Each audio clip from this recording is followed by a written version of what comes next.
Welcome friends, viewers, colleagues, and students. My dear students, welcome on MuniMeterHealth, your site of learning cardiology and of course human heart illnesses and awareness. So this is Dr. Jaitly once again. Welcome on MuniMeterHealth. In this short video chapter, we're going to be talking briefly what is CAC score, or coronary artery calcium score as it's called, or coronary calcium scoring. How is it done? Well, first of all, understand, let's draw the quick diagram here, which is my favorite sketch, where the coronary calcium occurs. Well, the coronary calcium occurs obviously in the coronary, as the name suggests. This is mainly for the students and the residents to immediately understand that. So this is your left main that divides into LAD, obviously, and then a left circumflex. The circumflex will go around like this, and LAD will descend somewhere here.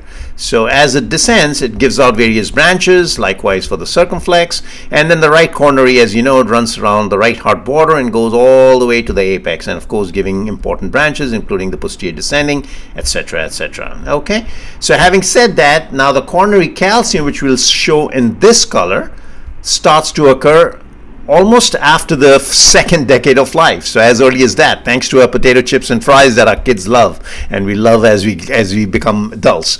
So obviously they say the fatty streaks can be seen as early as at the age of 12 to 14.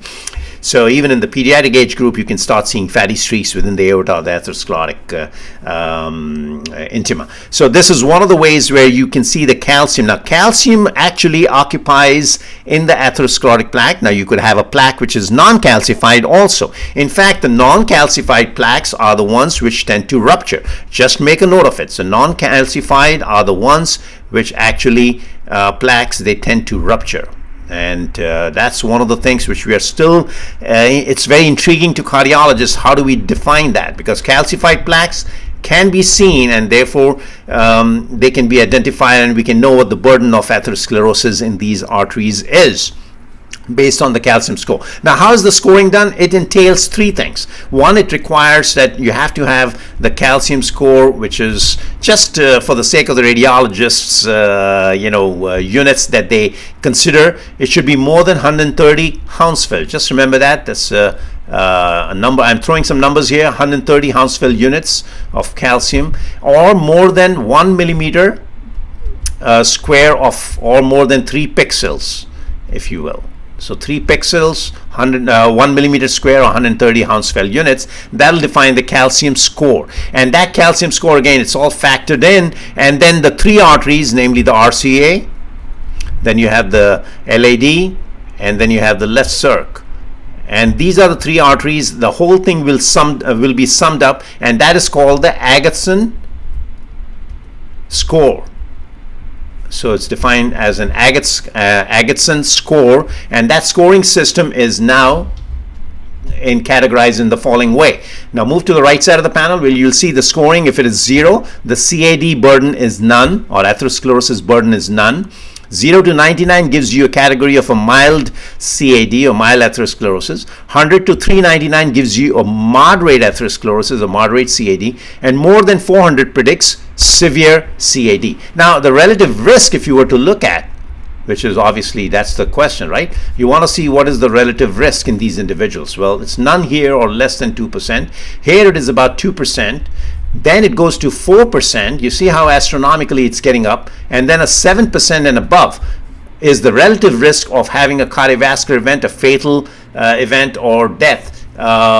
So coronary events rate increases as we go from scoring 0 to 400. The relative risk increases from 2 to 7% and above, depending upon what the composite Agatston score is between these 3 arteries. Okay, now this is where the burden of the atherosclerotic plaque begins. So intimal foam cells will start to form here. Next thing is you'll have extracellular fluid, which contains lipoprotein particles, and these macrophages and all these things will come in. So it's still a non-calcified plaque, but then it becomes so here this is reversible. This is the stage where the LDL is not oxidized and can go back to no plaque, but that's a very rare thing. But again, you have to have a lifestyle modification very early on. Now, the mixed plaques, The mixed plaques, where you will have now fatty streaks, which may not be reversible, and then now heading towards more fibrous lesions. These are mixed plaques, and these mixed plaques cannot be reversed anymore, and they only progress, or they could be checked. You could delay the progress of the disease, but you cannot reverse them anymore, and ultimately they become calcified, and that's where the ruptures can occur. Now, even a non-calcified plaque, remember, can rupture, but calcified plaques, obviously they have a tendency for thrombosis and decreased luminal diameter, and that's what results into significant or remarkable coronary artery disease, CAD. So it does not necessarily imply that the calcium score of, say, somebody has 100 automatically translates into significant coronary artery disease. No, you may still have only a 30% or less lesions, depending upon the symptoms. So symptoms are very important. Whenever you categorize or do a test, understand the symptoms are the important area that we always look forward to. We also look forward to seeing whether or not these patients have any tendency for other cardiovascular risks. So other cardiovascular risks including family history, hypertension, diabetes, and we can go on and so forth. So family history, then hypertension, then diabetes, then you have high cholesterol, and all of these, obesity, and then you have blood pressure, as I said, systolic or diastolic, depending upon. So these are your Framingham criteria, and these Framingham criteria will define what the cardiovascular risk is. So symptoms are very important, cardiovascular risks are very important, and then as we move further, you will see that there will be other issues like you would like to also know, is there has been any medication these patients have been receiving. Are they on aspirin? Are they on statins, etc.? So that'll define the risk. Now, some of these patients may be asymptomatic, and they're waiting to get onto these lifestyle modifications, including aspirin and statin therapy, etc. So those are the patients you really want to assess them with coronary calcium scoring. Now, the guidelines by the society, if you were to look at the Society of Cardiovascular Computed Tomography, it's called SCT. SCT, which is the Society of Cardiovascular Computed Tomography, SCCT, if you will.